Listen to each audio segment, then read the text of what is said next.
Baik, selamat sore, Rally Friends, Bapak Ibu, rekan-rekan. Salam sejahtera untuk kita semua. Semoga kita semua dalam keadaan sehat dan semangat.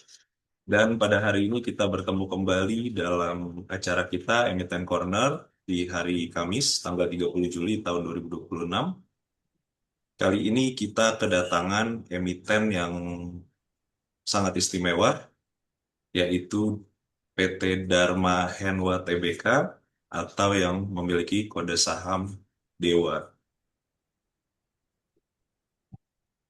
Nah, sedikit profil singkat emiten hari ini. PT Dharma Henwa adalah perusahaan yang bergerak di bidang kontraktor pertambangan dan energi.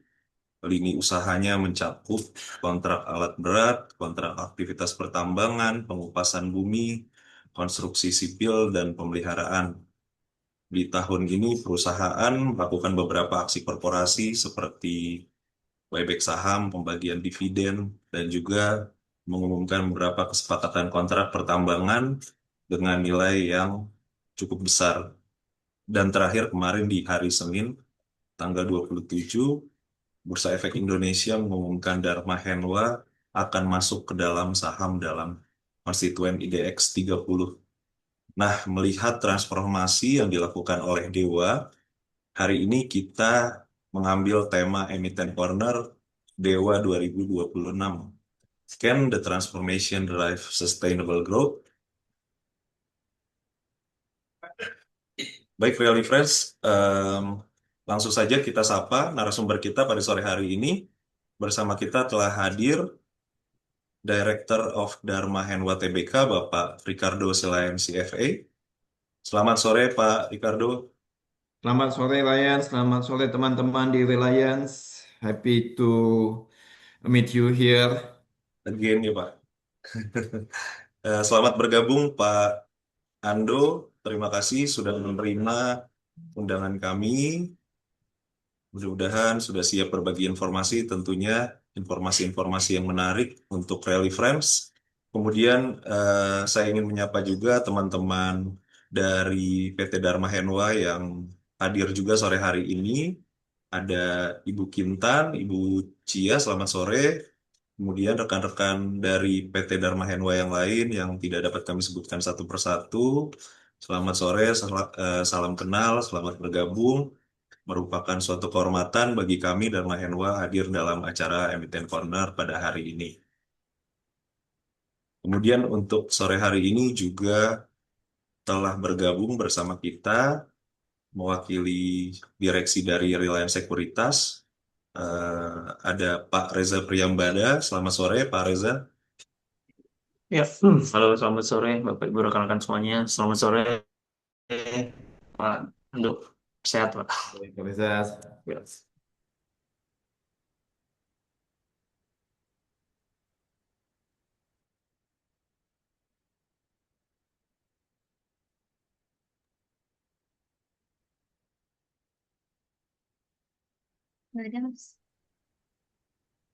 Oke. Mute Pak. Serta tentunya rekan-rekan Rally Friends yang lain yang hadir yang tidak bisa saya sebutkan satu persatu. Selamat sore. Jadi selama kurang lebih 1 jam ke depan, saya Rian Palacio, tim riset dari Reliance Sekuritas, akan memandu acara Emiten Corner kita pada hari ini. Perlu kami sampaikan, webinar Emiten Corner ini ditujukan untuk memberikan informasi dan pemahaman yang mendalam mengenai kinerja, strategi, serta model bisnis dari emiten-emiten yang hadir kepada Rally Friends kalian. Kami berharap diskusi hari ini dapat berjalan lancar, interaktif, dan memberikan manfaat bagi seluruh peserta. Kemudian sebelum kita mulai, saya ingin informasikan susunan acara Emiten Corner kita pada sore hari ini. Yang pertama, tadi kita sudah membuka acara. Setelah ini kita akan mendengarkan sedikit kata sambutan dari Direktur Reliance Sekuritas, Pak Reza Priyambada. Kemudian setelah itu kita akan menyaksikan video company profile dari emiten Dewa. Baru setelah itu kita akan mendengarkan paparan dari Pak Ricardo. Kemudian setelah itu kita akan sesi Q&A. Kemudian baru ditutup ya. Sebelum nanti ditutup ada penyerahan sertifikat dari Reliance kepada Dharma Henwa. Oke, untuk mempersingkat waktu, kita akan langsung masuk ke sesi selanjutnya. Kata sambutan dari Direktur Reliance Sekuritas, Pak Reza Priyambada. Waktu dan tempat kami persilakan, Pak. Baik, terima kasih Mas Rian atas pembukaannya ya. Tuh. Assalamualaikum warahmatullahi wabarakatuh. Salam sejahtera bagi kita semua. Om Swastiastu, Namo Buddhaya, Salam Kebajikan. Yang terhormat eh, Bapak Direksi dari PT Reliance Sekuritas Indonesia Tbk dan juga Pak Ricardo Silain atau yang biasa dipanggil Pak Ando, Direktur dari PT Dharma Henwa Tbk beserta tim dari Dharma Henwa terkait ya. Bapak Ibu, rekan-rekan nasabah reguler, nasabah reliabilitas, rekan-rekan galeri dari PT Reliance Sekuritas Indonesia Tbk, serta Bapak Ibu dan rekan-rekan mitra maupun undangan. Selamat sore Bapak Ibu dan rekan-rekan Rally Friend. Kami ucapkan selamat datang kembali dalam webinar M10 Corner pada hari ini, Kamis 30 Juli ya 2026. Seperti biasa, emiten Corner ini kami adakan dengan menghadirkan sejumlah emiten pilihan yang akan memaparkan kinerja hingga prospek maupun aksi-aksi korporasinya. Nah, emiten Corner ini merupakan bagian dari kegiatan sosialisasi dan edukasi yang kami lakukan, ya selain dari market update, market talks, kemudian ada bedah emiten, produk knowledge juga yang berisikan pengetahuan seperti apa namanya online trading, real trade, kemudian juga ada obligasi yang di mana LS juga sambil saat ini masih menawarkan bond review seri C ya yang memiliki kupon menarik ya di mana saat ini sedang dalam proses untuk penerbitan kembali seri berikutnya. Lalu berikutnya juga ada Real Invest ya yang merupakan platform berbasiskan web di mana Bapak Ibu dan rekan-rekan itu sudah bisa melakukan transaksi reksadana secara online melalui berbagai manajer investasi yang menjadi mitra atau partner kami. Dan nantinya juga Dire ya, di mana Bapak Ibu juga bisa melakukan transaksi dan ke depan saat ini kami sedang coba untuk integrasikan Dire ke dalam Real Invest tersebut. Nah, selain itu Bapak Ibu juga dapat melakukan pemesanan reksadana secara langsung melalui anak usaha kami yaitu Reliance Manager Investasi ya yang merupakan anak usaha kami ya karena kami juga sebagai apa ya.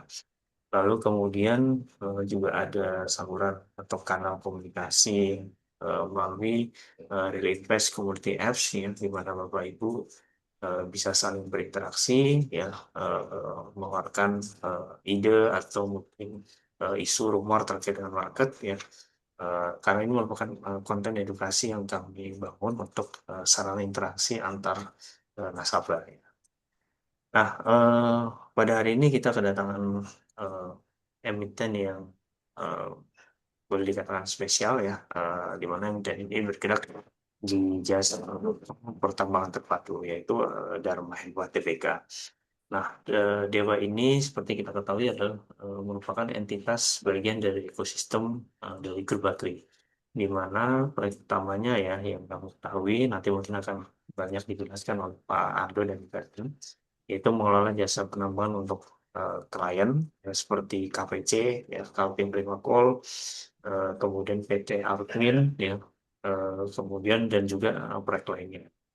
Nah, kalau kita lihat sepanjang kuartal pertama ya, mungkin kalau semester mungkin belum keluar ya.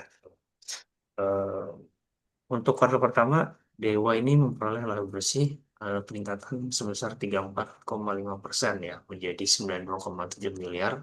Ya, mungkin saya koreksi Pak Ando kalau saya kurang. Nah, peningkatan laba bersih ini kalau kami lihat ini ditopang oleh perbaikan margin kotor ya, turunnya beban pokok pendapatan serta penurunan beban pajak pengetahuan.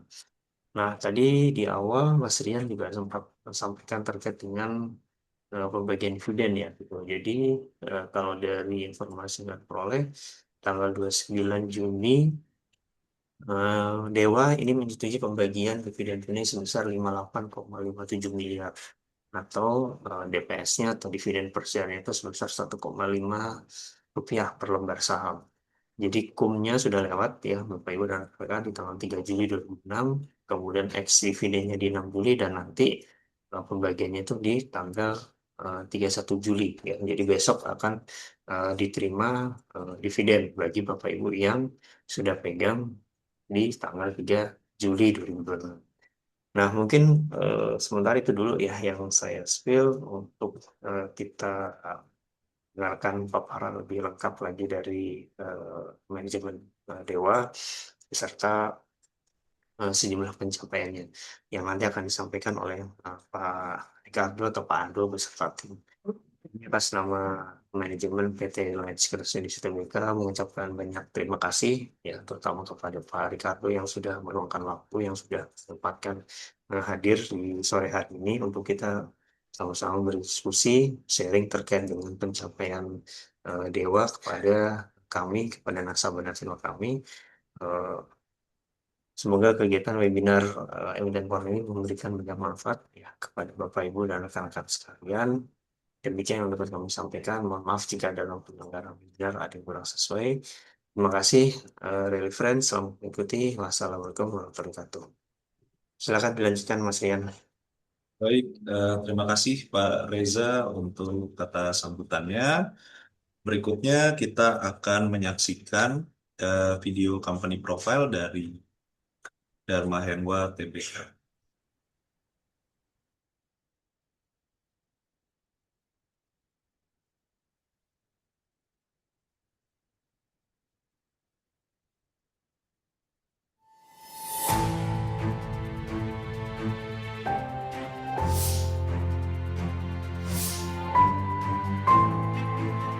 Dharma Henwa adalah perusahaan jasa pertambangan terintegrasi di Indonesia yang telah beroperasi selama lebih dari 3 dekade.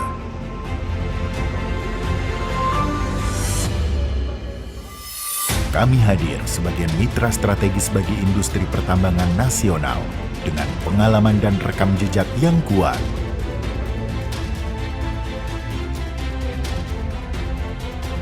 Perseroan menyediakan layanan pertambangan yang terintegrasi, mulai dari pengupasan lapisan tanah, produksi batu bara, hingga pengelolaan infrastruktur dan logistik tambang. Dengan pendekatan operasional yang terintegrasi, Dharma Henwa menghadirkan layanan yang efisien, andal, dan berdaya saing tinggi. Saat ini, Perseroan menjalankan kegiatan operasional di Kalimantan Timur dan Kalimantan Selatan. Implementasi strategi operasional Perseroan mendorong peningkatan kinerja in-house fleet. Sementara total waste removal tetap tumbuh di tengah menurunnya kontribusi subkontraktor. Selain itu, melalui entitas anak, Perseroan juga mengembangkan aset tambang emas dan tembaga di Gayo Lues, Aceh. Transformasi perseroan didukung oleh penguatan budaya organisasi yang berfokus pada kinerja dan akuntabilitas. Kami membangun organisasi yang mandiri dan akuntabel, mengembangkan organisasi unggul dengan eksekusi yang kuat, serta menanamkan kepemimpinan dan pola pikir pemenang di setiap level organisasi. Teknologi menjadi pendorong utama transformasi perseroan. Pengambilan keputusan berbasis data diterapkan di seluruh operasi, didukung oleh penerapan Internet of Things, Artificial Intelligence, otomasi, dan analitik untuk meningkatkan produktivitas. Melalui penguatan kapabilitas internal dan optimalisasi operasional, perseroan berhasil meningkatkan efisiensi secara signifikan. Hal ini mendorong struktur biaya yang lebih kompetitif dan memperkuat posisi perseroan di industri. Perseroan juga mencatat kinerja keuangan yang semakin kuat. Struktur keuangan yang sehat memberikan fleksibilitas untuk bertumbuh dan berinvestasi secara berkelanjutan. Periode transformasi Rewriting the Future menjadi fondasi penting dalam membangun kembali kekuatan perseroan. Transformasi ini tidak hanya memperbaiki kinerja, tetapi juga membentuk arah baru yang lebih solid dan berkelanjutan. Memasuki fase berikutnya, Perseroan melangkah dalam semangat Reshaping the Future dengan fokus pada efisiensi, produktivitas, dan daya saing jangka panjang. Dharma Henwa berkomitmen untuk terus tumbuh dan menciptakan nilai bagi seluruh pemangku kepentingan.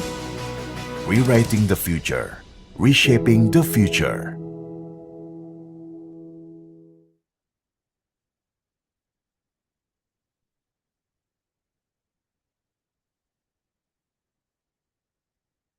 Mute, Pak. Oke, Pak. Eh, ya, itu tadi video company profile dari Dharma Henwa Tbk. Setelah ini langsung kita tidak perlu berlama-lama lagi masuk ke inti acara kita, pemaparan materi dari Dewa yang akan dibawakan oleh Pak Ricardo.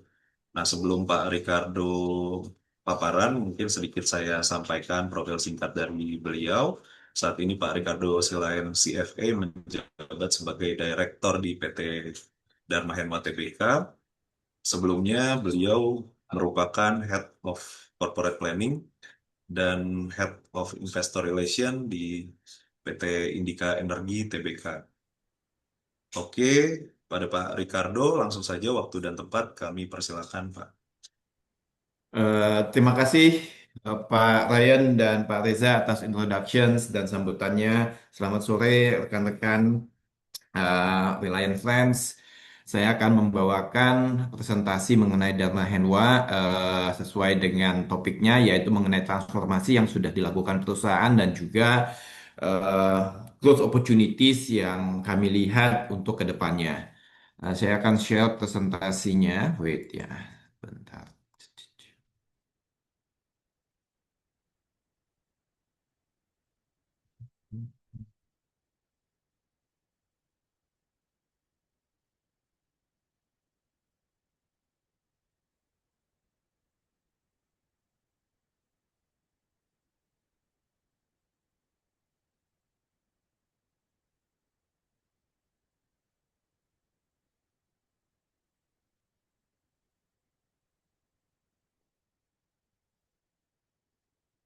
Bentar ya.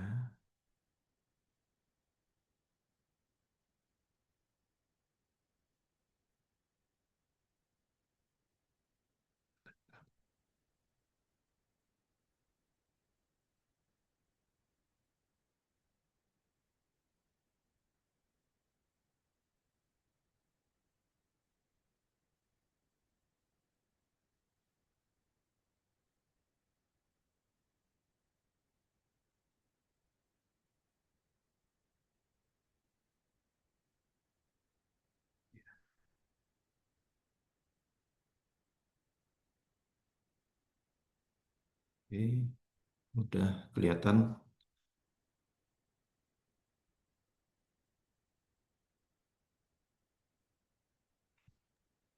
Sudah kelihatan, Pak.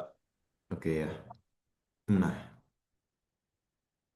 jadi sesuai dengan topik kita, hari ini kita akan membahas tentang transformasi dan juga growth opportunities yang berkaitan dengan Dharma Henwa. Refresh sedikit mengenai Dharma Henwa seperti sudah disebutkan dari video tadi.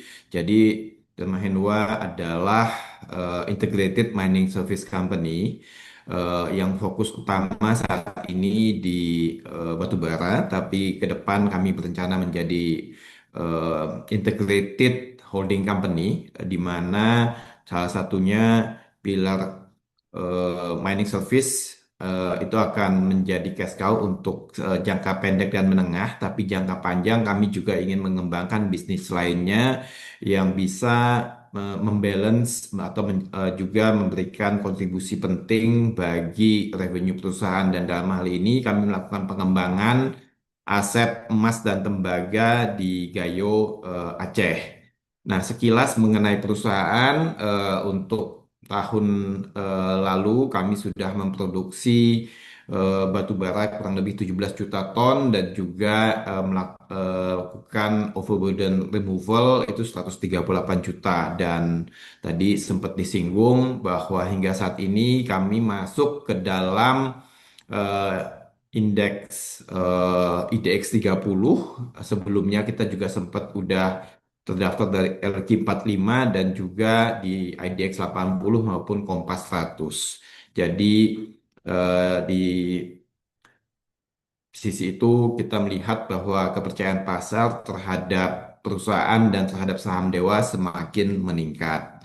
Nah, sekilas mengenai area produksi bisa terlihat di peta ini. Jadi kami untuk mining contractors itu ada eh, 3 proyek yaitu Asam-Asam, kemudian Kintab di Arutmin, kemudian ada KPC melalui Bengalon dan ada proyek baru yaitu Sebuku. Sementara untuk proyek yang under development Gayo itu emas di lokasinya di Provinsi Aceh.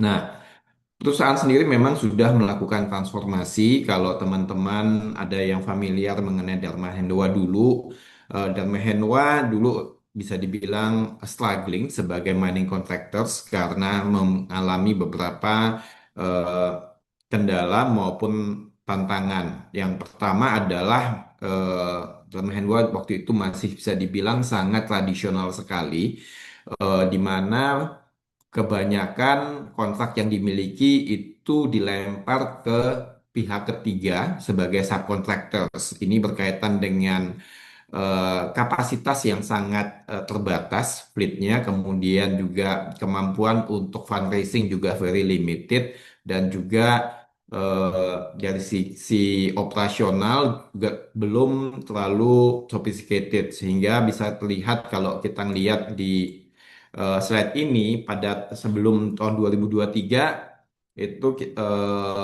kapasitas in-house-nya Dharma Hendwa dibanding total produksi itu masih sekitar 47% untuk OB removal-nya. Kemudian manajemen baru masuk dipimpin oleh Pak Teguh Buntoro. Nah, di sini manajemen melakukan berbagai perubahan. Yang utama adalah menambah kapasitas melalui eh, berbagai cara, termasuk mendapatkan pinjaman dari bank yang sebelumnya itu sangat sulit dilakukan. Dengan adanya manajemen baru, hal itu sangat bisa terwujud, terutama dengan bantuan pinjaman pertama dari Bank Mandiri, kemudian ada konsorsium Bank Mandiri dan BCA juga. Nah, selama periode 2003-2025 ini perusahaan menambah kapasitas in-house, fleetnya ditambah sehingga akhir tahun 2025 eh, volume produksi OB removal dari Dharma Hendwa itu bisa meningkat sampai 69% di akhir tahun. Eh, Kemudian coming 2026, perusahaan berencana untuk punya strategi yang namanya Reshaping the Futures, visinya. Di sini kami melakukan transisi untuk lebih ekspansif. Kalau tahun-tahun sebelumnya adalah fokus perbaikan operasional, kinerja maupun perusahaan, ke depan ini ekspansi. Dalam artian kami ingin menambah proyek baru, kemudian menambah revenue, dan juga akan going beyond the goal. Jadi tidak hanya melihat sebagai mining contractor, tapi juga ingin menjadi tadi leading integrated holding company, dan juga pengen punya mengembangkan aset emas maupun tembaga atau mineral lainnya. Selain itu, ke depan juga kami akan mulai menggunakan kendaraan yang sifatnya lebih ramah lingkungan, nggak lagi ICE, tapi sudah pemakai hybrid dan eventually akan pakai EV. Nah, mulai di tahun ini terlihat bahwa dengan peningkatan kapasitas kami bisa dibilang per Maret kemarin hingga kuartal kedua ini in-house kapasitasnya sudah naik sampai 83%. Nah, apa sih sebetulnya yang dilakukan perusahaan selama proses transformasi? Jadi kalau kelihatan di sini, ini adalah kapasitasnya Dharma Hendwa untuk alat berat dalam hal OB removal di dua klien utama, yaitu di KPC dan di Arutmin. Jadi terlihat di sini kalau tahun 2023 yang oranye maupun yang kuning Ini adalah kapasitasnya dalam Mahendra. Waktu itu bisa dibilang kebanyakan fleetnya itu udah tua, jadi nggak efisien, sehingga terlihat dari margin, gross margin juga rendah. Nah, mulai tahun 2024 dengan adanya bantuan pinjaman dari BCA, dan juga kemudian ada dari eh, eh, Mandiri, kami mulai membeli alat berat termasuk melalui vendor financing, sehingga di akhir 2025 kapasitas internal secara volume ya akhir tahun eh, itu meningkat dari 67 juta BCM menjadi 126 juta BCM. Nah, di tahun 2026 ini kami juga mulai take over the last piece of project yang tadinya masih dikerjakan oleh kontraktor lain. Nah, per Mei ini kami juga take over sehingga mestinya 100 sudah di kuartal N mulai Juni efektif semuanya udah in-house, udah 100% dan di second second half juga akan eh, mix-nya akan jadi closer to almost 100% in terms of in-house capacity. Nah, untuk strategi ke depan, kami punya 4 strategi yang berdasarkan 4 pilar. Yang pertama mengenai transformasi. Tadi sudah sempat saya bahas sebuah transformasi yang pertama itu expanding client base. Tidak hanya on the afiliasi yaitu Bumi, KPC, dan Arutmin, kami juga ingin menambah klien di luar grup tersebut dan juga menambah klien di luar batubara. Dan ini juga bagian dari diversifikasi. Ke depan kami juga akan melakukan transisi dari mesin diesel ke mesin yang lebih ramah lingkungan, dalam hal ini hybrid mode EV. Kemudian pilar yang kedua kami melakukan pergeseran organisasi maupun orangnya sendiri. Jadi termasuk untuk cultural ini kita melakukan penguatan internal, melakukan hiring tenaga-tenaga profesional maupun eh, manajemen baru untuk menguatkan operasional dan juga strategi perusahaan ke depannya. Kemudian menanamkan winning mindset untuk setiap level dalam organisasi. Nah, yang ketiga adalah kita menggunakan teknologi dan inovasi untuk mendukung pertumbuhan, di mana kita tidak hanya mengandalkan bisa mengoperasikan alat berat, tapi juga mengadopsi teknologi AI ke dalam operasional sehari-hari sehingga kita bisa lebih efektif, efisien, dan juga eh, bisa mencari kesempatan untuk meleverage whatever we have supaya lebih optimal. Nah, yang keempat adalah long term perspektif karena kami di sini tidak hanya ingin transformasi ini sifatnya sesaat, tapi juga berkelanjutan, baik dari sisi growth, pertumbuhan, maupun dari sisi lingkungan. Jadi banyak aspek yang kami pertimbangkan dalam pilar keempat ini. Nah, di sini saya juga akan meng-highlight bahwa di mana kami menganggap bahwa teknologi dan inovasi adalah hal yang penting, sehingga baru-baru ini kami meluncurkan namanya OCC, Operation Command Center, yang sifatnya adalah eh, pusat eh, monitoring semua aktivitas di site-nya Dharma Henwa secara daring di Jakarta, di mana kami memonitor yang utama yaitu safety control, kemudian yang kedua yaitu produksi, yang ketiga mengenai equipment visibility.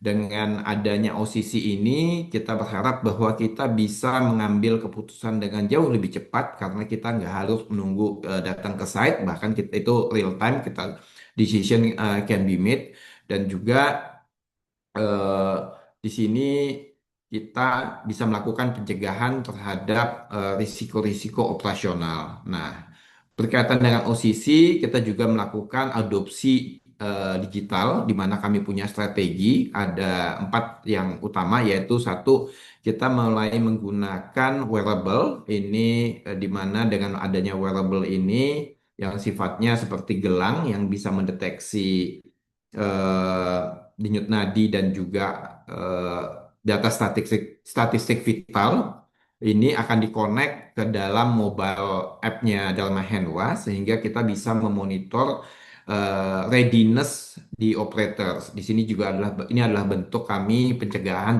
dalam hal HSE. Kemudian kami juga mulai mengimplementasikan dan menggunakan fleet management system supaya fleet kami bisa beroperasi jauh lebih efisien dan bisa mengurangi bottleneck maupun hambatan-hambatan yang berkaitan dengan operasional.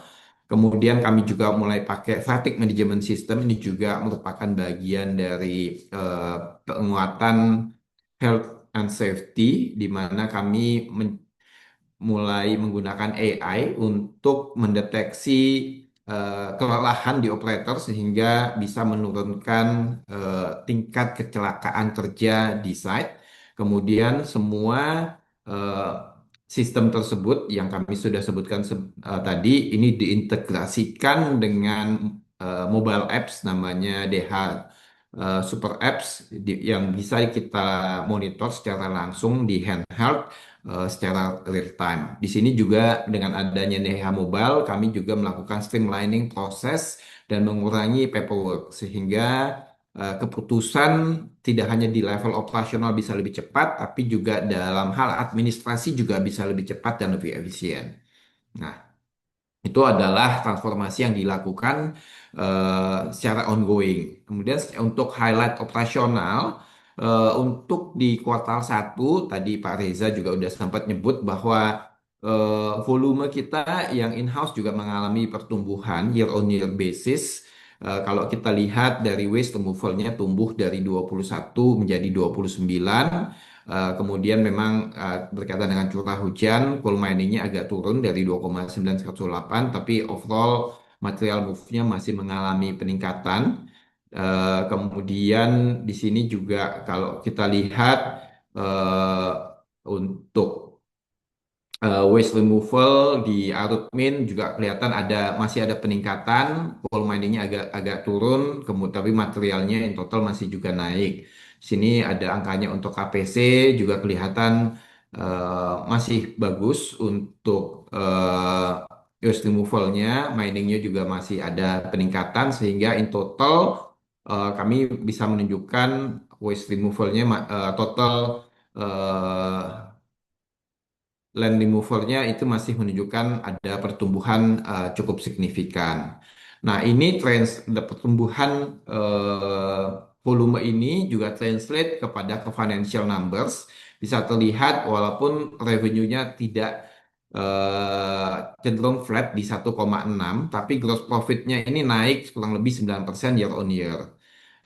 Kemudian kalau kita lihat di operating level, kami tumbuh kurang lebih masih tumbuh 4%. Memang ada OPEX tumbuh 24% selama first quarter. Nah, year on year kami masih bisa mencatat pertumbuhan laba dari 69 miliar menjadi 93 M. Kemudian EBITDA juga masih tumbuh 14,4% menjadi hampir 450 miliar. Ini disebabkan adanya margin improvement terutama di gross level dan juga di operating level. Di EBITDA margin juga tumbuh tadinya kalau tahun lalu itu masih di 25% kurang dikit. EBITDA margin di tahun 2026 first quarter itu kita tumbuh 29%. Nah, untuk di balance sheet kami mencatat pertumbuhan yang masih sehat juga. Kalau kelihatan di sini balance sheet kita masih di level 17 triliun, di mana liability kita kurang lebih 8T dan equity-nya juga hampir 8T. Memang kalau dari sisi cash terjadi penurunan karena ini menjadi 500 miliar karena ini berkaitan dengan buyback yang kami lakukan mulai dari November tahun lalu. Tapi kalau kita lihat matriks yang lain, trade payable sebetulnya masih bagus, kemudian equity juga masih sehat di level hampir 8 triliun. Nah, ke depan apa sih challenges-nya untuk Dharma Henwa maupun opportunities-nya? Kalau kita lihat dari sektornya memang tahun ini bisa dibilang ada challenges di mana pemerintah malah memotong RKAB untuk tahun ini yang berkaitan dengan alokasi produksi batu bara. Kalau tahun lalu RKAB-nya 790 juta dan produksi realisasinya adalah 817 juta. Di tahun 2026 ini pemerintah memotong RKAB sebagai bagian dari eh, rencana untuk mempertahankan long term reserve maupun untuk mensupport harga batu bara. Nah, berkaitan RKAB ini, pemerintah juga sudah menetapkan bahwa ex-CCOW yang sekarang menjadi IUPK itu mendapatkan eh, alokasi RKB sesuai dengan proposal mereka 100% sehingga dalam hal ini Arutmin dan KPC yang menjadi core kliennya Dharma Henwa tidak mengalami perubahan sehingga bisa dibilang walaupun secara sektoral terjadi pemotongan RKB tidak berdampak terhadap Dharma Henwa dalam hal rencana produksi. Nah, kemudian pemerintah sejauh ini sudah per Juni sudah memutuskan 600 juta. Kalau kita lihat produksi domestik mencapai 367 juta, jadi kurang lebih udah 61%. Berkaitan dengan ini, kita juga sudah dengar berita-berita sebelumnya bahwa PLN mengalami eh, shutdown di beberapa tempat, blackout yang berkaitan dengan limited supply, sehingga di situ memicu pemerintah untuk mempertimbangkan memberikan tambahan kuota RKAB di mana sehingga di Juli sudah mulai eh, ada usulan untuk meningkatkan RKAB mungkin mencapai lebih dari 700 juta dan hal ini akan menjadi sentimen positif bagi sektornya itu sendiri.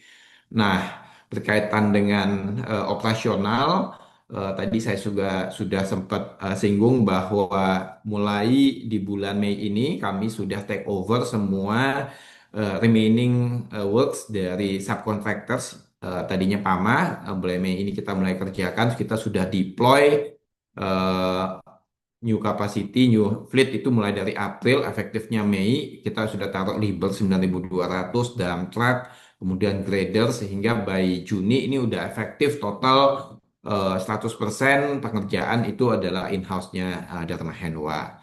Nah, dengan berkaitan dengan project juga kami baru saja announce uh, a new project dengan Sebuku, a milestone. Jadi despite of di RKAB cut dari yang kurang lebih 25% jadi 600 juta, Dharma Henwa bahkan bisa mendapatkan kontrak baru yang sangat signifikan. Ini di Sebuku Sejahtera Coal, lokasinya di Pulau Laut, Kalimantan Selatan, di mana nilai kontraknya itu kurang lebih 22 triliun dengan volume up to 55 juta ton OB removal dan juga 5 juta ton batu bara. Ini subject to RKB. Kemudian dari sisi scope of works, Dharma Henwa mengerjakan hampir bisa dibilang end to end dalam hal penambangan batu bara, mulai dari mine plan, kemudian land clearing, ada drilling dan blasting, kemudian maintenance of infrastructures, waste removal, coal digging, dan juga coal hauling. Jadi komplit pekerjaannya dilakukan oleh Dharma Henwa untuk Sebuku, bahkan volumenya sendiri ini bisa sangat signifikan. Nah, kalau ditanya signifikan apa sih proyek ini? Jadi kalau kita bisa mengerjakan all the volume subject to RKB tentu saja tadi yang 55 juta itu ekuivalen dengan tambahan volume 40%. Kalau tahun 2025 volumenya dari Mahenwa dari KPC dan Arutmin kurang lebih hampir 139 juta BCM untuk waste removal. Kalau kita tambah 55 juta itu berarti 40% plus. Kemudian untuk dari sisi coal miningnya sendiri, coalnya dari 17 juta naik 5 juta itu 22 juta. Ini akan kita ramping up secara bertahap di mana eh, proses pengerjaan di Sebuku sudah mulai sejak akhir Juli kemarin. Tadi alat berat sudah mulai dideploy. Di Agustus ini kita akan mulai digging. Nah, selain itu kami juga melihat kesempatan on the existing project di mana saat ini kalau kita lihat kontribusinya Dharma Henwa di bumi ekosistem itu masih kecil sekali dibanding potensi. Kalau kita lihat di chart ini tahun lalu based on numbers 2025 Dharma Henwa dengan subcontractorsnya itu 102 di KPC sementara total untuk di KPC mereka dengan subcontractors itu adalah 460 juta BCM. Nah, kalau kita lihat kontribusinya itu cuma 20%. Demikian juga case-nya di Arutmin. Kalau di Arutmin secara persentase kita masih 26%, volume kita cuma 36, sementara volume total Arutmin 103. Jadi ini adalah potensi yang menurut kami bisa digarap untuk ke depannya. Selain itu, untuk pertumbuhan juga ada dari pengembangan aset tembaga dan emas di Gayo, lokasinya di Gayo Luwes, Provinsi Aceh. Gayo sendiri adalah tambang greenfield emas dan tembaga yang saat ini di tahap level eksplorasi. Kami sudah mendapatkan approval baik dari ISDM maupun dari Hunkam sehingga kami bisa mencatat aset ini dalam buku kami di bulan Desember tahun lalu. Kami juga sign KJPP untuk melakukan valuasi independen sehingga mendapatkan gross valuasi itu kurang lebih 7 triliun dan kami berencana akan melakukan eksplorasi 3 tahap sampai tahun 2027. Ini adalah aktivitas eksplorasi yang sudah kami lakukan. Saat ini dilakukan di Tengkareng atas, kemudian ke depan juga kami lakukan eksplorasi di bagian lain. Mungkin itu eh, yang bisa saya sampaikan saat ini. Saya kembalikan ke eh, Reliance untuk Q&A. Terima kasih. Oke, baik. Terima kasih atas paparan yang baru saja disampaikan oleh Pak Ando ya. Tadi Rally Friends kita sama-sama sudah mendengarkan dari Pak Ando bagaimana em, Dewa yang saat ini sedang bertransformasi ya, bertransformasi dan kita juga tadi bagaimana sudah melihat baik dari proyek-proyek apa saja yang saat ini dikerjakan oleh Dharma Henwa, kemudian juga tadi operasionalnya juga kita sudah melihat bagaimana kinerja Dewa di kuartal 1 tahun ini. Kemudian juga tantangan-tantangannya tadi kita sudah lihat seperti apa eh, ke depannya Dharma Henwa dengan eh, target-target yang ingin dicapai gitu ya. Nah, berikutnya setelah ini kita akan masuk ke sesi Q&A. Namun sebelumnya saya izin kepada Rally Friends, Bapak Ibu, rekan-rekan, kita mau mendokumentasikan acara kita dulu. Kepada rekan-rekan, Bapak Ibu, boleh izin dinyalakan kameranya. Eh, Mungkin Kak Devis boleh dibantu. Baik, Bapak Ibu, selamat sore. Mohon untuk membuka kameranya sebentar ya, karena kita akan melakukan dokumentasi di sini. Baik, di sini ada 1, 2, 3 slide. Saya akan mulai dari slide pertama dulu ya. Oke, dari slide pertama. 1, 2, 3. Oke, lanjut ke slide kedua.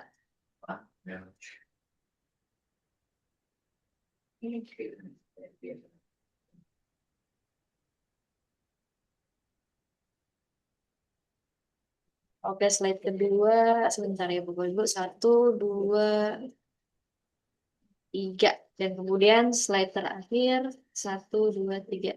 Baik, terima kasih Bapak Ibu atas partisipasinya. Saya kembalikan lagi ke FOS. Silakan Mas Rian.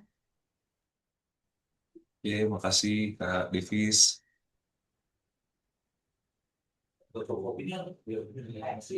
Nah, oke, kita lanjut ke sesi Q&A ya. Buat rekan-rekan Rally Friends, dipersilahkan untuk apabila yang ingin memberikan pertanyaan, dipersilahkan boleh open mic, boleh melalui kolom chat. Dan ini beberapa pertanyaan sudah ada yang masuk. Saya boleh bacakan satu persatu ya, Pak Ando ya. Mungkin Boleh kita silakan jawab Pak. satu persatu aja ya. Ya. Oke. Yang pertama ada dari Mas Muhammad Najib. Boleh tolong informasikan performance ASE di tahun 2025 dan di tahun ini, Pak. Untuk performa dan peningkatan, yang utama adalah untuk fatality kami masih bisa mempertahankan zero fatalities. Kemudian untuk kecelakaan-kecelakaan kecil ada terjadi penurunan. Untuk detailnya mungkin tidak bisa kami sampaikan secara angka, tapi kurang lebih begitu untuk overallnya. Oke, itu ya, Pak Najib untuk HSE. Kemudian berikutnya ada dari Alvin. Untuk buyback Dewa, kapan Pak perlu rups luar biasa kah kalau buyback? Untuk buyback, kami sudah melakukannya di November hingga Februari tahun lalu, di mana total buyback itu 950 miliar. Itu translate kurang lebih 4% dari total saham yang sudah dilakukan buyback dengan average 580 berakhir di 19 Februari 2026 dengan menggunakan skema buyback di tengah pasar volatilitas. Apakah kami akan melakukan buyback lagi? Itu masih belum diputuskan. Baik, sudah terjawab ya, dan tadi sudah disampaikan juga kalau buybacknya sudah dilakukan. Nah, kemudian berikutnya ada Pak Arifin. Selamat sore, izin bertanya. Yang pertama, apakah kontrak-kontrak perusahaan bersifat cost plus atau fixed price? Yang kedua, apakah perusahaan berhasil meningkatkan produktivitas alat berat sehingga alat berat mana nih? Sehingga biaya per BCM menurun. Yang ketiga, apakah kas operasi cukup untuk membiayai ekspansi tanpa tambahan utang? Ya, jadi untuk kontrak itu berdasarkan formula, Pak, ada banyak faktor yang dikonsider dalam formula itu, termasuk misalnya penggunaan alat berat, kemudian konsumsi BBM, dan inflation adjustment. Banyak faktor masuk formula.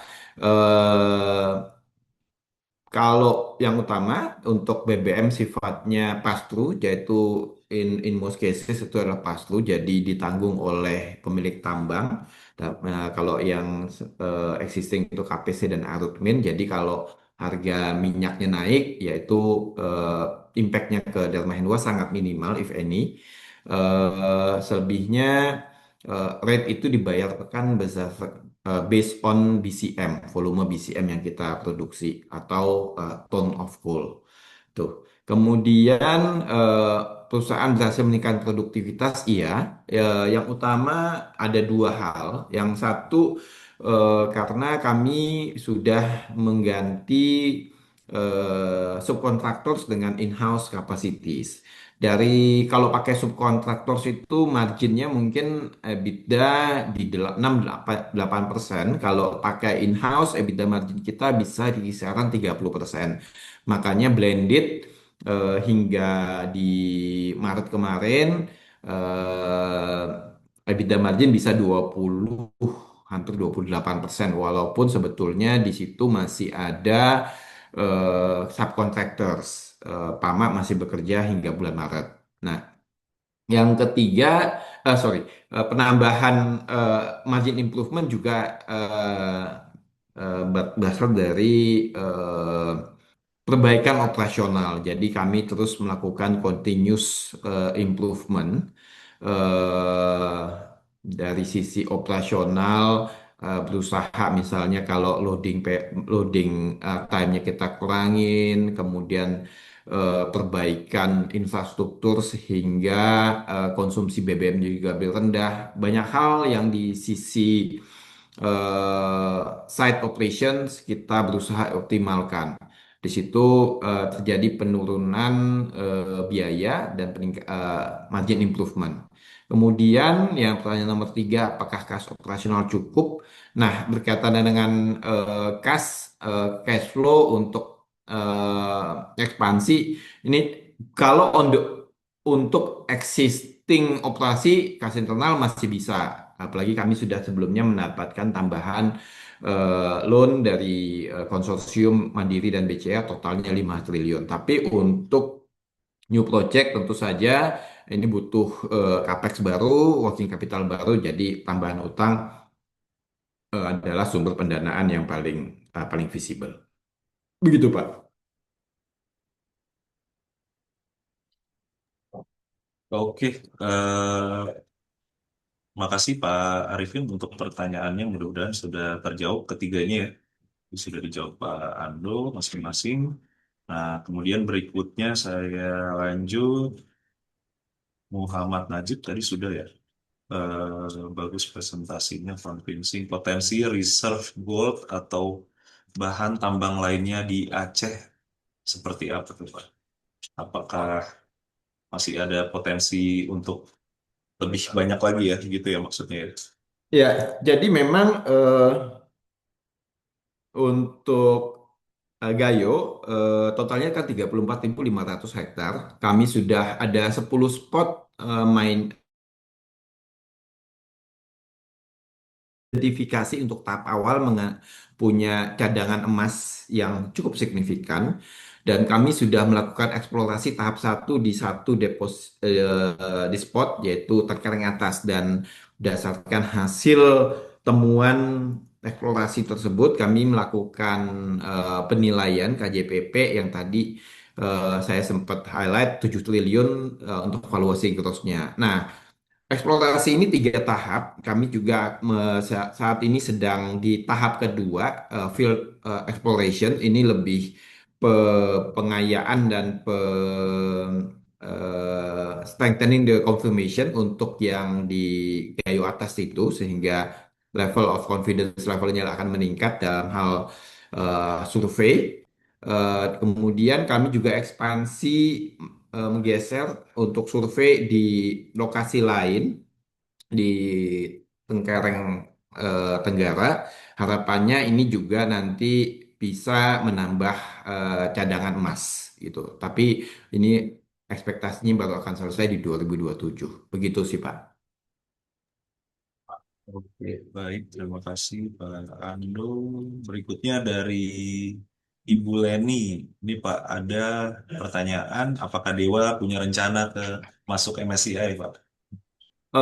MSCI itu kan fungsi dari market cap dan trading liquidity ya. Tentu saja sebagai sebuah perusahaan TBK, prioritas utama adalah mengembangkan bisnis supaya besar, supaya profitnya meningkat, dan itu nanti akan translate, di-appreciate oleh shareholders, pala pasar, sehingga tradingnya akan meningkat dan juga ya market cap meningkat. Jadi itu adalah ya aspirasi itu ada pengen gitu ya, tapi itu akan menurut kami itu adalah refleksi dari eh, perbaikan dan peningkatan kinerja perusahaan yang semakin baik gitu.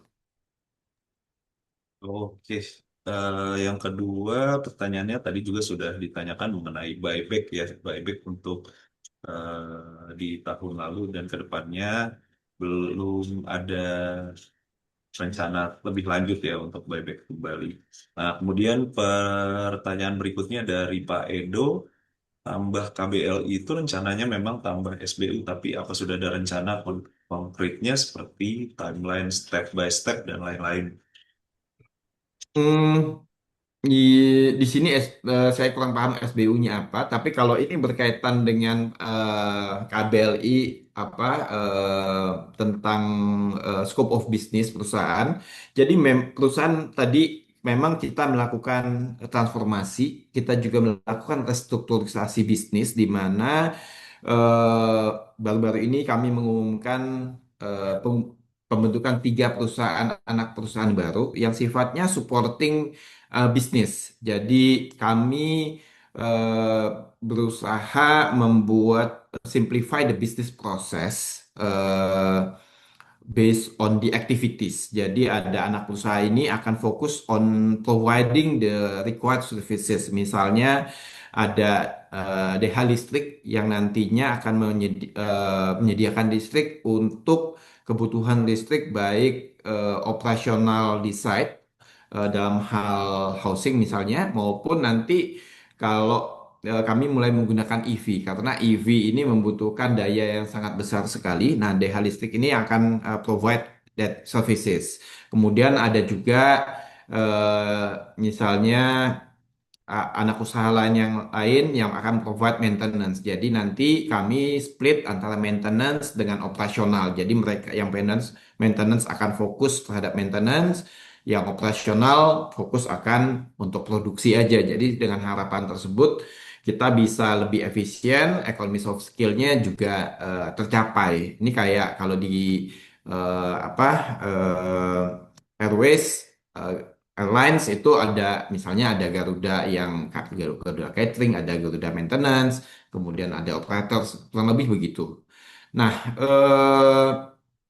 jadi sudah kami set up dan saat ini sedang proses ya supaya akan berjalan segera gitu. Baik, Pak. Ini untuk pertanyaannya cukup banyak ya, Pak. Jadi saya jawab satu persatu. Yang berikutnya ada Mas Muhammad Rizkian Munawar. Terkait di awal tahun ada rumor Dewa akan meng-IPO-kan anak usahanya PT Gayo Mineral. Apakah itu akan terrealisasi di tahun sekarang? Ya, jadi ini berkaitan dengan pengembangan Gayo sebagai tambang emas dan tembaga, di mana tambang ini membutuhkan investasi yang besar sekali. Dan untuk itu butuh funding. Timelinenya adalah kami akan menyelesaikan eksplorasi hingga tahap 3 di 2027.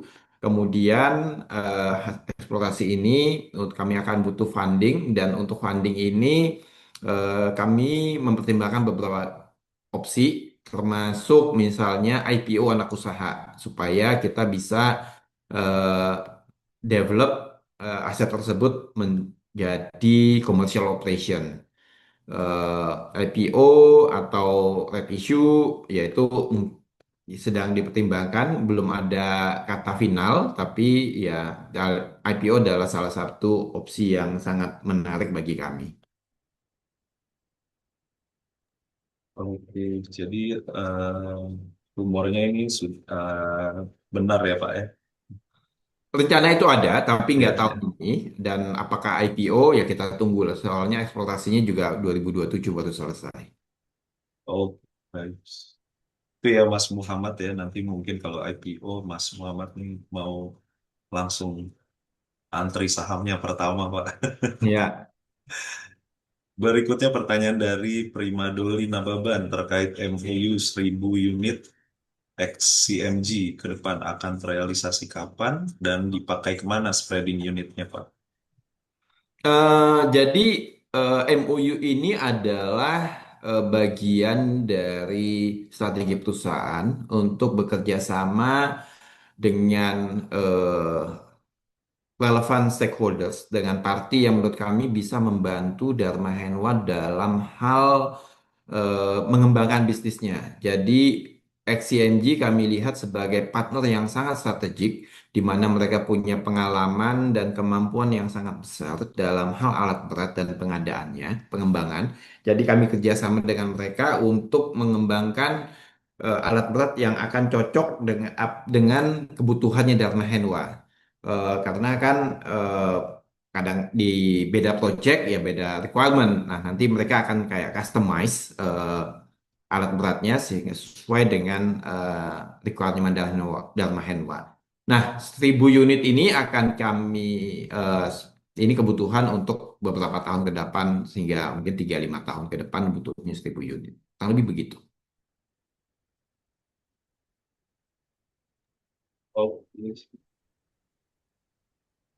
Pertanyaan berikutnya dari Ibu Zeta ya, Mbak Zeta dari IDN Financials. Dewa baru mendirikan 3 anak usaha. Bagaimana rencana pengembangan usaha masing-masing serta prospeknya? Yang kedua, kapan target COD Gayo? Eh, Tadi sudah saya bahas tentang anak usaha sudah sudah di establish dan saat ini sedang eh, proses operasional. Kalau ini dari iden finansial dari media mungkin nanti kita bisa berbincang terpisah baiknya.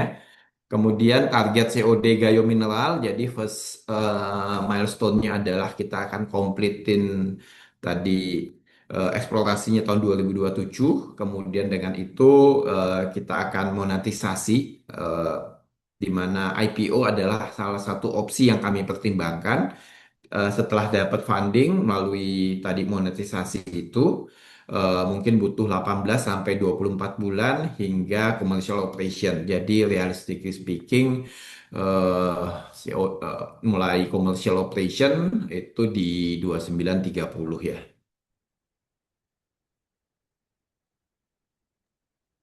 Oke. Eh, Berikutnya ini Pak Rimandoли Nababan ya, nanya lagi terkait perkembangan resource Gayo mineral. Seperti apa ya Pak eksplorasinya? Eksplorasinya 3 tahap. Tahap pertama kami lakukan di Tengkareng Atas, sudah selesai di mid tahun lalu. Hasil eksplorasi juga digunakan sebagai basis untuk melakukan valuasi KJBP. Kemudian eksplorasi kedua kami lakukan saat ini ongoing. Kalau tahap satu itu 15.000 meter drilling. Tahap kedua juga another 15.000 meter drilling dengan kerapatan yang lebih pendek gitu ya. Nah, yang tahap ketiga ini tambah 20.000 di lokasi yang lain Tengkareng Atas. Tengkareng Southeast. Ini harapannya bisa selesai di 2027 gitu, Pak.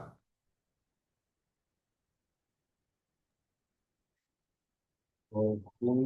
Dan Jadi yang total nanti terakhir, eksplorasinya 50.000 meter. oke, total eksplorasi 50.000 meter untuk di Ya, Gayo ya, ya betul. Pak Primadoli. Untuk pertanyaannya. Dan yang terakhir ini ada Pak Alvin. Waduh, Pak, besok dividen cair jam berapa ini? Jadi mekanismenya untuk dividen hari ini kami sudah submit ke KSE duitnya dan besok mereka akan melakukan distribusi mungkin jam 10 atau jam 2 siang kalau nggak salah sih begitu ya.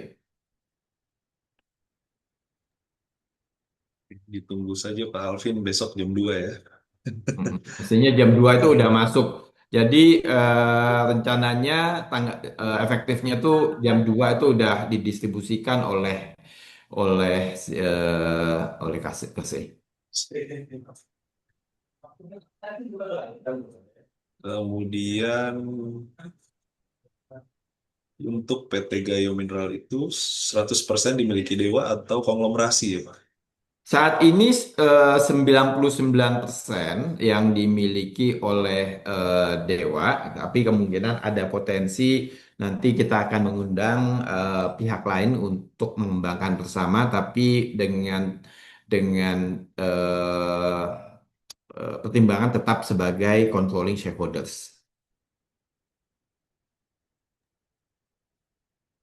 Jadi Eh, Saya kira itu tadi pertanyaan terakhir. Apakah Bapak Ibu ada yang mau bertanya lagi, rekan-rekan yang lain? Dipersilahkan atau dari rekan-rekan dari cabang. Em, Mungkin saya sedikit bertanya, Pak Boleh, Pandu, Pak. untuk dari presentasi yang tadi Bapak sampaikan aja. Salah satunya itu saya tadi highlight ada satu project sebuku sejakol ya, Ya, yang Pak. ya. Nah, itu tadi Bapak sampaikan kalau kontribusinya itu dari total kontrak 22 triliun, dia volumenya up to 55 juta ton, itu bisa ekuivalen dengan 40% volume ya. Nah, itu kira-kira Pak, kontribusinya ke revenue dari sekian besar itu berapa Pak? Untuk tahun ini karena RKAB-nya juga masih belum optimal ya, mereka cuma dapat 1,4 juta call-nya. Jadi kalau dari sisi strip ratio-nya translate kalau strip ratio 10 14 juta, mengingat sekarang tinggal efektif working months-nya paling cuma 4 5 bulan. Jadi untuk tahun ini tambahan volume mungkin sekitar 10 BCM. Eh, Kalau tahun depan, subject to RKB, kalau kita bisa push ini ekuivalen mungkin di atas 30 juta, bisa dapat 7 BCM. Revenue wise ya mungkin simpelnya bisa di apa, eh di proporsional aja dengan volume gitu dengan yang base tahun lalu. Simpelnya untuk itu pakai itu aja dulu ya. Atau Baik, bisa bisa melihat estimasinya analis juga biasanya mereka. baik Pak Andur. Ini berikutnya ada pertanyaan lagi dari Pak Arifin. So far, apakah terdapat pendapatan yang bersifat non-recurring atau one-off dan biasanya terjadi di kuartal keberapa nih, Pak? Ya namanya one off ya biasanya nggak recurring Pak. Dan recurring dan itu di nggak bisa dibilang jumlah dan kapannya sih. Kalau bisa diestimasi per setiap kapan itu udah jadi recurring tuh Pak. Gitu.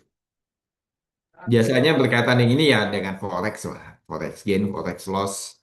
Kalau yang apa namanya, yang lain-lain udah nggak lagi, udah nggak ada lagi yang major.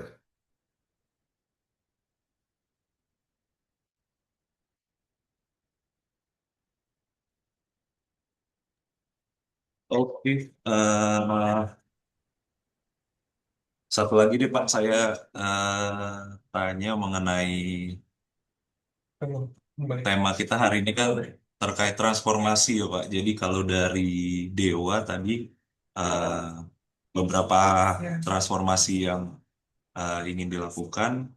Em, nah, itu nanti seperti apa kontribusinya dari masing-masing eh, rencana-rencana yang mau dilakukan gitu. Nah, apakah ada milestone gitu atau indikator terkait keberhasilan tersebut gitu, Pak? Kalau indikator pasti ada lah ya KPI untuk semua eh, apa eh, staff bagian itu pasti ada Pak. Eh, Kalau dari perusahaan sendiri ya milestone-nya adalah yang utama penambahan revenue, kemudian margin improvement to some extent, tapi itu juga ada batasnya kan Pak ya. Kemudian adalah perbaikan tambah tambah laba. Itunya sih begitu sih Pak.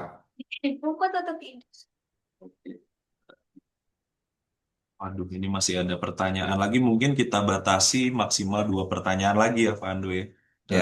Em, dari Pak Muawan Dailami, tanya sedikit harga saham Dewa terkoreksi. Wah, ini nanya harga saham nih Pak, 32,84% sejak awal tahun. Menurut Bapak, apakah harga ini sudah mencerminkan harga wajar saham atau seperti apa? Eh, Kalau kita lihat estimasi analis, Pak, ada yang sampai 1.100, ada yang 700, 800. Eh, Ya, kita bisa jadikan itu mereka acuan bahwa Dewa memang masih harganya masih under value based on that. Eh, kita lihat bahwa Dewa konsisten menunjukkan pertumbuhan laba, kemudian juga kinerja membaik di tengah industri yang tadi challenging. RKAB dipotong, our peers actually struggling gitu ya. Ada yang sekarang mungkin masuk PKPU, ada yang lagi susah bayar utang. Dewa malah bisa menunjukkan labanya tumbuh, bisa bagi dividen, meaning dan the last one, eh, Dewa masuk ke di IDX 30 itu. Yang jelas kalau kami Pak analis di Reliance nih kita cukup beberapa kali merekomendasikan Dewa nih Pak nasabah-nasabah.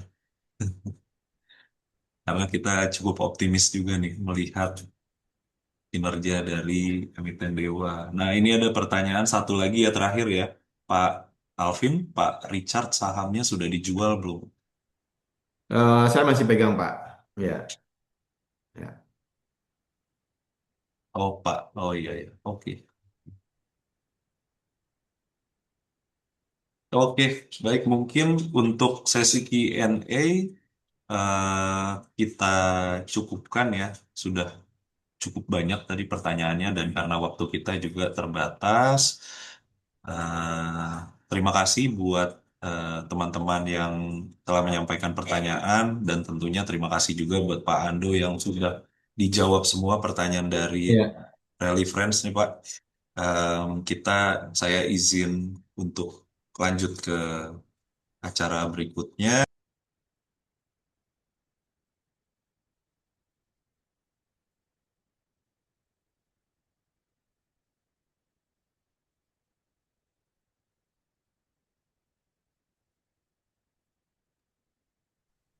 Nah, berikutnya dari Pak Ando mungkin ada closing remarks yang mau disampaikan penutupnya dari apa yang tadi telah disampaikan. Dipersilahkan, Pak. Ya, kalau dari saya mewakili manajemen Dharma Hendra mengucapkan terima kasih kepada Reliance Securities dan juga Reliance Friends teman-teman atas dukungannya. Untuk Dharma Hendra sendiri kami percaya bahwa Dharma Hendra adalah eh, perusahaan yang bisa solid. Kami konsisten berusaha memperbaiki performance all the time, improve our financials, growing our earnings maupun top line revenue. Eh, dan kita juga eh, berusaha untuk memperbaiki eh, tata kelola kami menjadi lebih baik, governance. Eh, Di antaranya kita tunjukkan dengan komitmen kami untuk apresiasi shareholders melalui dividen yang merupakan yang pertama kali kami lakukan dalam sejarahnya Dharma Hendwa. That's a big milestone untuk Dharma Hendwa. Itu yang bisa saya sampaikan saat ini. Terima sekian dan terima kasih. Selamat sore. Semoga sehat selalu semuanya. Oke, terima kasih sekali lagi buat Pak Ricardo Silaen atau Pak Ya. Ando. Kemudian sebagai bentuk apresiasi kami Pak kepada narasumber yang telah berkenan hadir pada sore hari ini berbagi wawasan, informasi yang sangat berharga kepada Rally Friends, kami ingin menyampaikan sertifikat penghargaan kepada Pak Ricardo. Untuk itu kami mengundang Pak Reza Priyambada untuk menyampaikan sertifikatnya. Ya, oke, baik. Terima kasih, Mas Rian. Baik, Pak Ando, sekali lagi kami atas nama manajemen mengucapkan banyak terima kasih udah eh, banyak insight-insight yang sudah diberikan ya. Terus kemudian terkait dengan pengembangan maupun rencana ke depan dari Dewa itu juga sudah eh, banyak apa namanya, sharing juga dari Pak Ando dan tim. Ya, semoga eh, kinerja Dewa ke depan semakin makin mantap, makin solid ya. Dan untuk kali ini diterima Pak sertifikat of appreciation dari kami Pak gitu. Semoga berkenan ya Pak. Ya. Makasih Pak Reza. Terima kasih Reliance atas sertifikatnya. Silakan Mas Ren dilanjutkan. Oke, baik. Terima kasih.